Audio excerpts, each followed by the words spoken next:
So this is now a lower high. Okay.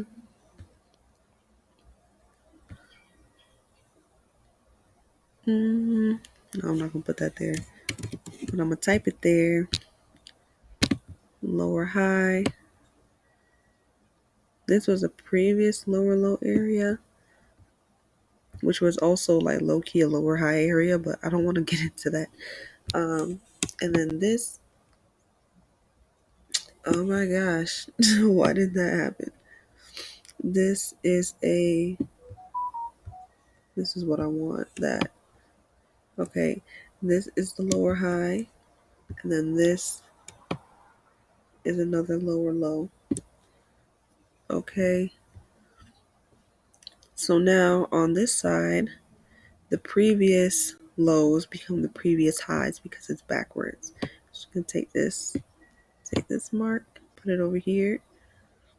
I try to make it as simple as possible. I know it looks kind of funky, but bear with me. Okay, so this was a previous low. Price hit a peak, went low, went back up high. I tried to make it around here, but you guys get what I mean, I hope. So then price goes lower. That's a lower low. It goes higher, lower high. So when you see price dipping down, like going downstairs, that's how you know that it is a downtrend. When you see in peaks and valleys like this, that's how you know it is an uptrend. Okay, and market structure will save you time. It'll save you the headache of wondering where am I in price, how do I get in, where do I get in, where do I get out, because the market is speaking to you. Okay, when you see peaks and when you see valleys. So I guess a good example is right here. There's a peak, there's a valley, there's a peak, there's a valley, there's a peak, there's a valley. Let me see if I can circle it. I don't know what color it's going to come out. Green, really? Okay. So that is a peak. I'm going to turn it yellow. And then this would be the low.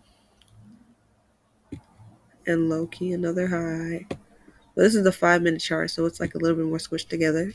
Then here's another low. And it's not exactly textbook like this, but I hope y'all see what I mean. Because there's a lot more factors in play than just lower highs and lower lows. You know, like, is it by the 50? Is it near your trend line? Dang, which I did not draw. Drawing a trend line also helps determine whether you're in an uptrend or a downtrend. So when you're in an uptrend, the peaks go on top. Oh, wait, no, they don't. I'm cap. I'm sorry. Y'all, I am so tired. What am I even talking about? Should I even keep talking? So, in an uptrend, there's a lot of lines going on. Let me clean this up.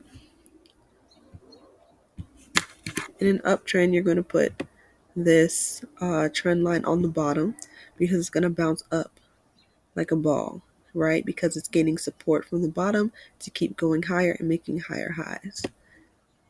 And with a downtrend, you want to draw the trend line on top because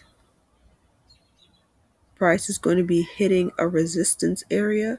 It can't go any higher, so it has to go lower. And these are also points of entry. So let me get that drawing tool back. So if you see prices all the way down here and you want to get in, you would wait for it. You would see, like, put your technical indicator on, draw your support, your resistance lines. And if it is a lower low at support, that means there's buyers in the area. Price is going to go higher.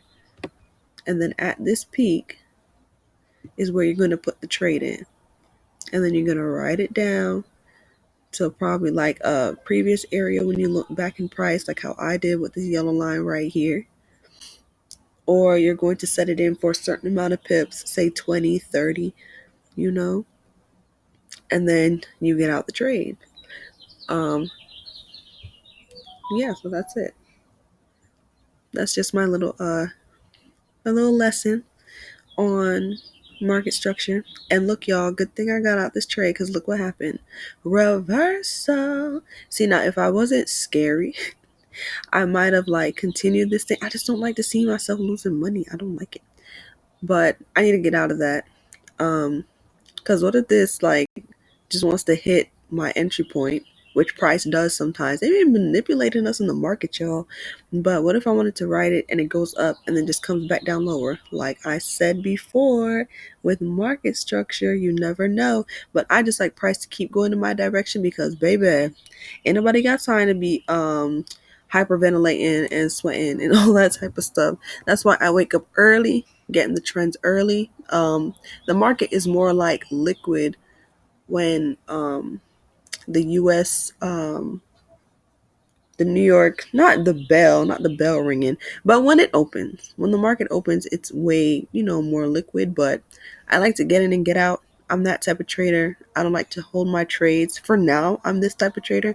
I don't like to hold my trades um over days or like all day long.